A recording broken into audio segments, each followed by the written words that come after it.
makhluk halus wewe gombel yang suka menculik anak kecil untuk dijadikan tumbal. Makhluk halus ini tergolong sakti dan sangat susah sekali untuk dikalahkan. Anak kecil tersebut akan dijadikan tumbal. Tiba-tiba sosok tersebut menoleh ke arah dinding anyaman bambu. Tiba-tiba terdengar suara teriakan anak kecil. Jalan satu-satunya hanya dengan menggunakan ritual musik jatilan. Terlihat wewe gombel itu menjepit anak kecil tersebut di ketiaknya, mengambil anaknya, lalu berlari sekencang mungkin. Terlihat sangat marah dan mulai menyerang Mbah Deksono.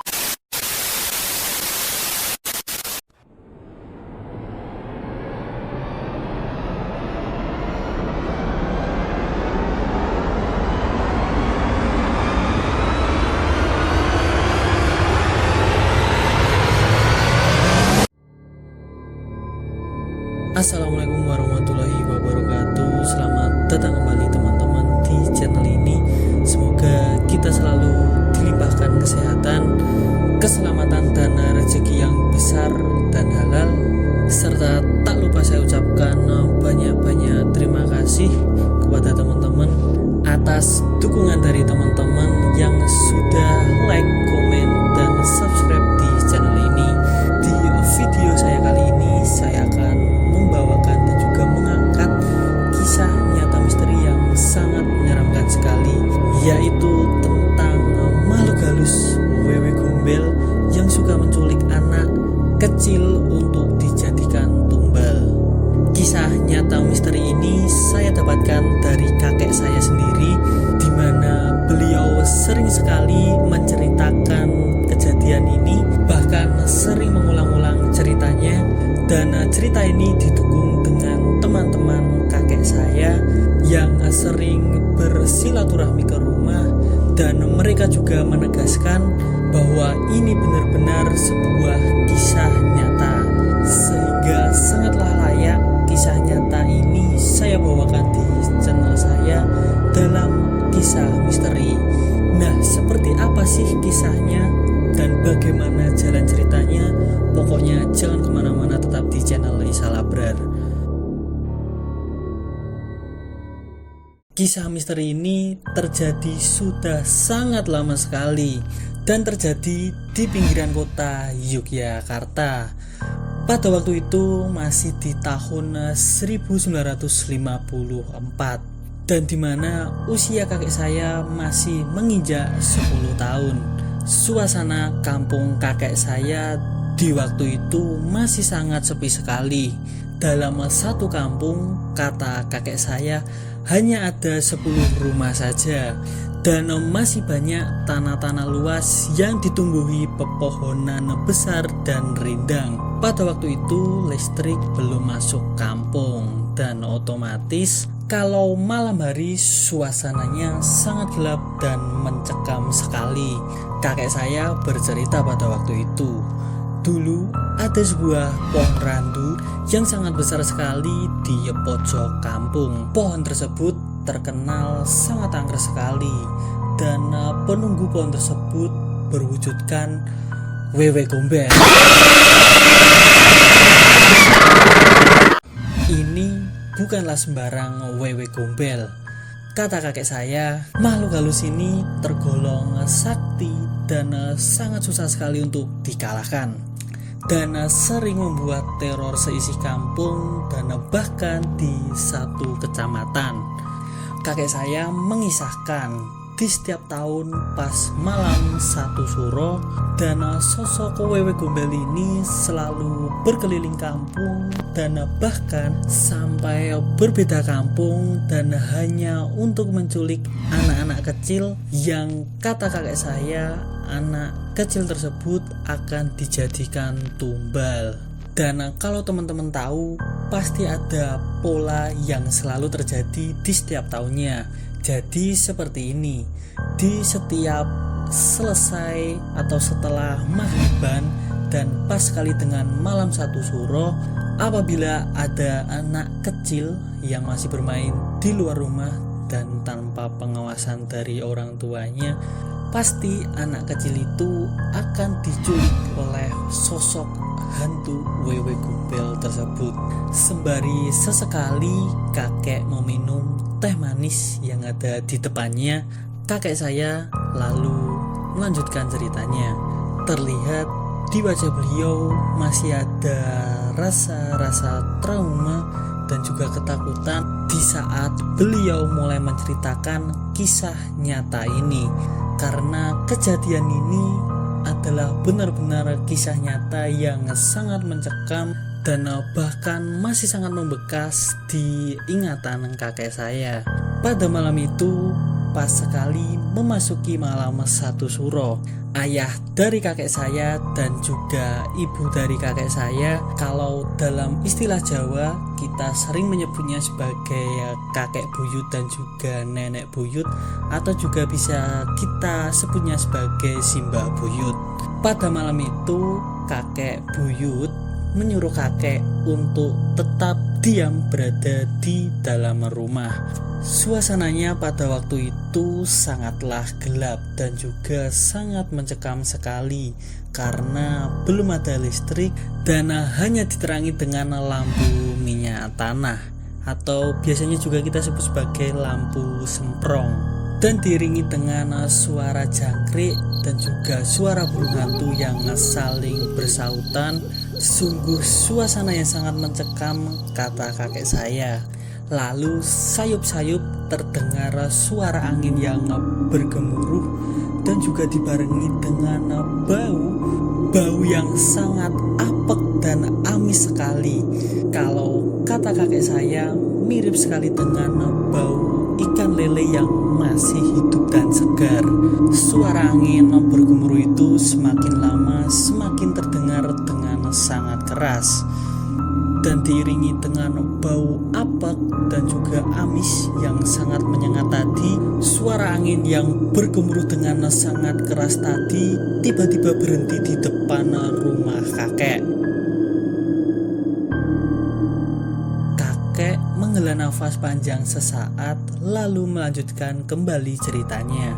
Karena suara angin yang bergemuruh tadi berhenti di depan rumah, ini membuat kakek buyut penasaran dan beliau juga mencoba mengintip melalui celah dinding anyaman bambu.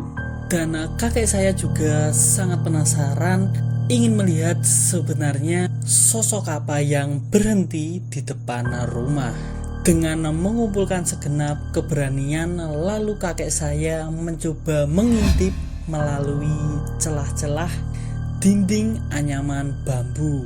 Dan alangkah terkejutnya beliau, walaupun suasananya sangat gelap, tetapi karena di depan rumah juga dipasangi lampu penerangan dari minyak tanah atau lampu semprong tadi, membuat suasana di depan rumah terlihat cukup jelas. Setelah diamati dengan fokus dan seksama, nampaklah jelas sesosok wanita yang menggunakan gaun berwarna putih tetapi sudah sangat lusuh dan juga berambut panjang sampai ke pinggang. Dan walaupun memakai gaun, sosok tersebut nampaklah samar-samar. Payudara sosok wanita ini begitu panjang dan bahkan saking panjangnya sampai ke paha kaki. Kakek yang melihat penampakan ini benar-benar sangat terkejut. Bulu kuduknya berdiri merinding dan keringat dingin terus keluar. Tetapi walaupun kakek sangat ketakutan, beliau masih bisa menguasai diri dan masih mengintip serta melihat sosok tersebut. Kata kakek saya, sosok ini berdirinya menyamping, jadi tidak terlihat wajahnya secara jelas. Akan tetapi tiba-tiba sosok tersebut menoleh ke arah dinding anyaman bambu dan pas searah dengan posisi kakek yang sedang mengintip. Nampaklah sangat jelas wajah sosok ini berwajah hitam, akan tetapi matanya sebesar bola kasti berwarna putih bercahaya dan juga menatap dengan sangat tajam. Lalu seketika mental kakek saya langsung down, dan seketika itu kakek lari masuk kamar lalu langsung tiduran dan menutup wajahnya dengan bantal. Lalu terdengar suara angin bergemuruh lagi, dan terasa suara itu semakin lama semakin menjauh, dan diiringi dengan bau apek dan amis yang semakin lama semakin berkurang. Kalau kira-kira arah angin itu menuju ke selatan, dan sebagai gambaran di selatan rumah kakek itu ada rumah lagi, dan itu rumah milik Pak Bejo. Tentu ini adalah nama samaran. Dan suara angin itu berhenti di depan rumahnya Pak Bejo. Suara angin itu tiba-tiba menghilang dan suasana seketika menjadi hening. Lalu tiba-tiba terdengar suara teriakan anak kecil.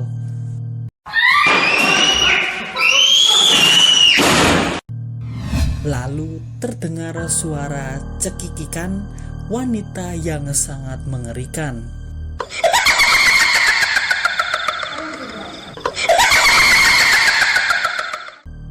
Dan tiba-tiba suara bergemuruh angin yang sangat keras terasa menjauh dan suasana menjadi hening. Kakek segera keluar kamar lalu bertanya kepada kakek buyut kira-kira gerangan apa yang sedang terjadi. Dan kakek buyut menjawab kemungkinan besar anak Pak Bejo yang masih berusia 6 tahun diculik oleh Wewe Gombel. Kakek pada saat itu begitu takut dan suasananya juga begitu mencekam. Suasana yang mencekam dan diiringi dengan suara burung hantu serta longlongan anjing yang menggonggong tiada henti, dan dari luar terdengar suara kaki yang berlari dengan sangat kencang menuju ke arah rumah kakek. Dan begitu suara kaki berhenti, seketika itu pintu rumah kakek diketuk dengan sangat keras. Dan begitu pintu dibuka, di depan rumah tampaklah Pak Bejo dengan wajah yang sangat ketakutan. Dengan nafas yang terengah-engah sambil terbata-bata, Pak Bejo mengatakan, "Tolong, anak saya diculik oleh Wewe Gombel." Lalu kakek buyut segera bergegas memukul kentongan, pertanda adanya bahaya agar segera warga bisa berkumpul. Lalu warga kampung, terutama bapak-bapak dan pemuda, berkumpul di depan rumah kakek saya, dan di situ juga ada praktisi supranatural yang bernama Mbah Deksono. Singkat cerita, praktisi supranatural yang bernama Mbah Deksono mengatakan sosok Wewe Gombel ini sangat sulit untuk dikalahkan, dan jalan satu-satunya hanya dengan menggunakan ritual musik jatilan.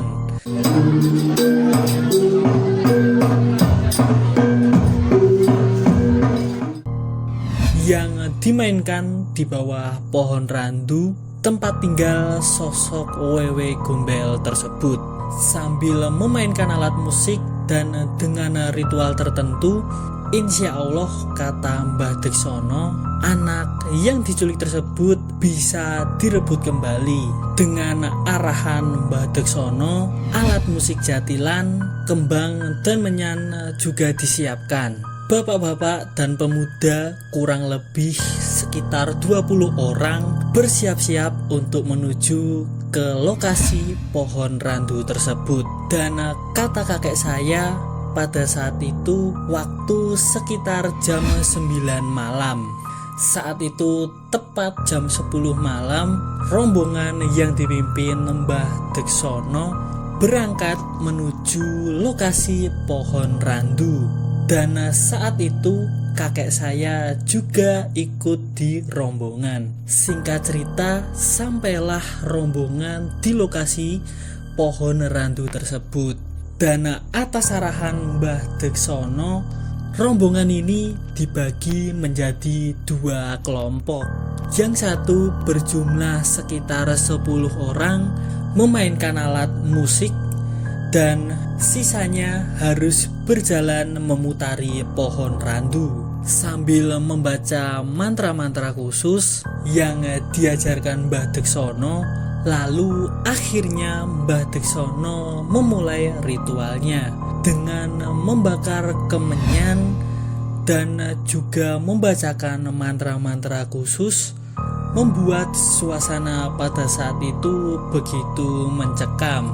Ditambah aroma kemenyan yang sangat menyengat pada saat itu, dan tiba-tiba Mbah Deksono memberikan sebuah kode agar segera musik bisa dimainkan. Lalu terdengar suara musik yang begitu sakral.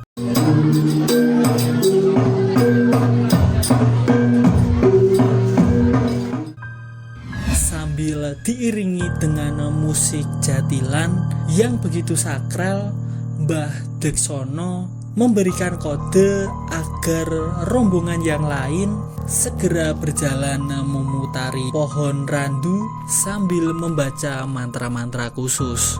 Lalu tiba-tiba di bawah pohon randu ada asap yang berwarna putih, di mana asap ini semakin lama semakin tebal. Saat benar-benar tebal, tiba-tiba berubahlah asap itu menjadi sosok Wewe Gombel yang ditakuti tadi. Terlihat Wewe Gombel itu menjepit anak kecil tersebut di ketiaknya. Suasana saat itu begitu mencekam karena Wewe Gombel tersebut menatap dengan sangat tajam ke semua orang yang ada di situ. Mbah Deksono memberikan kode pada saat itu agar musik jangan berhenti, dan sebagian lagi harus tetap memutari pohon randu tersebut dan juga sambil membaca mantra-mantra khusus, diiringi dengan suara musik jatilan dan bau kemenyan yang sangat menyengat. Suasana benar-benar di puncak mencekam. Lalu tiba-tiba badan Wewe Gombel tersebut bergerak secara perlahan, seolah-olah mengikuti suara alunan musik jatilan. Setelah melihat fenomena tersebut, Mbah Deksono memberikan kode kepada para pemain musik untuk memainkan musiknya dengan lebih keras lagi. Musik yang semakin keras dan juga kemenyan yang terus dibakar membuat aroma kemenyan semakin menyengat. Dan sungguh ini adalah situasi atau suasana yang sangat-sangat menakutkan. Wewe Gombel tersebut seakan sudah lupa dengan dirinya dan menari-nari mengikuti alunan musik tersebut. Karena sudah dalam bentuk menari, otomatis tangan dari Wewe Gombel tersebut terangkat ke atas dan tiba-tiba jatuhlah anak kecil yang dijepit di ketiaknya. Lalu anak tersebut jatuh di tanah dan ini tidak disadari oleh Wewe Gombel tersebut karena saking asiknya menari. Setelah melihat anak kecil tersebut jatuh ke tanah, Mbah Deksono lalu memberikan sebuah kode lagi kepada Pak Bejo untuk segera mengambil anak tersebut dan dibawa lari dengan sekencang-kencangnya agar sesegera mungkin anak tersebut sudah jauh dari pohon dan juga sosok Wewe Gombel tersebut. Mendengar kode dari Mbah Deksono, Pak Bejo segera mengambil anaknya lalu berlari sekencang mungkin. Sesosok Wewe Gombel tersebut tidak menyadari kalau anak yang sudah diculik ternyata terlepas dan diambil oleh Pak Bejo karena saking asiknya menari mengikuti alunan musik jatilan. Begitu dirasa sudah jauh oleh Pak Bejo, Mbah Deksono lalu memberikan kode agar musik jatilan dihentikan. Seketika musik telah berhenti dan sosok Wewe Gombel tersebut juga berhenti menari. Lalu seketika terdengar suara eraman yang sangat menakutkan dari sosok Wewe Gombel tersebut.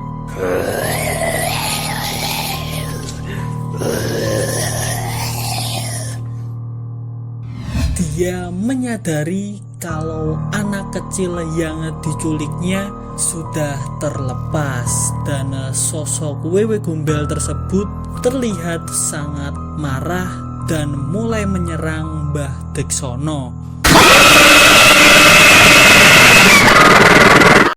Dengan sigap Mbah Deksono mengeluarkan kemampuan kebatinannya. Seketika itu sosok Wewe Gombel tersebut seperti seakan terkunci dan tidak bisa bergerak sama sekali. Lalu Mbah Deksono memberikan kode kepada semua orang yang ada di situ untuk tidak berhenti atau terus membacakan mantra-mantra khusus yang sudah diajarkan oleh Mbah Deksono.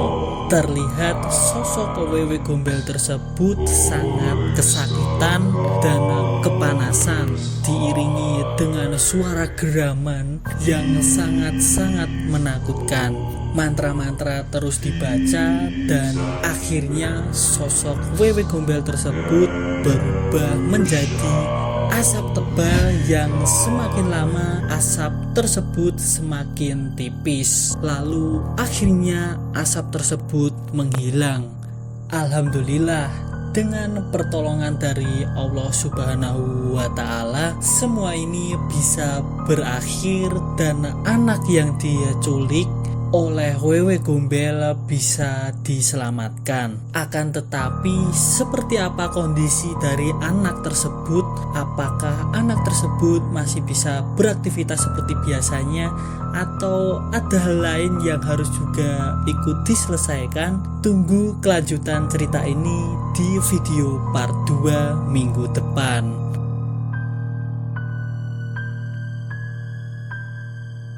Demikianlah kisah misteri pada kali ini. Semoga kita semua bisa mengambil hikmah dan pembelajaran dari kisah ini. Saya mengucapkan sekali lagi banyak-banyak terima kasih kepada teman-teman yang sudah meluangkan waktu dan menonton video saya kali ini. Jangan lupa juga kepada teman-teman untuk like video ini sebanyak-banyaknya, share juga kalau perlu, ataupun juga boleh sekali untuk komen di bawah. Dan jangan lupa yang terpenting adalah subscribe di channel Isal Abrar ini. Semoga kita semua selalu dilimpahkan rezeki yang banyak dan juga berkah serta keselamatan dan juga kesehatan. Amin amin ya robbal alamin. Sekian dari saya, banyak kurang dan lebihnya saya mohon maaf. Wabillahi taufik walhidayah. Wassalamualaikum warahmatullahi wabarakatuh.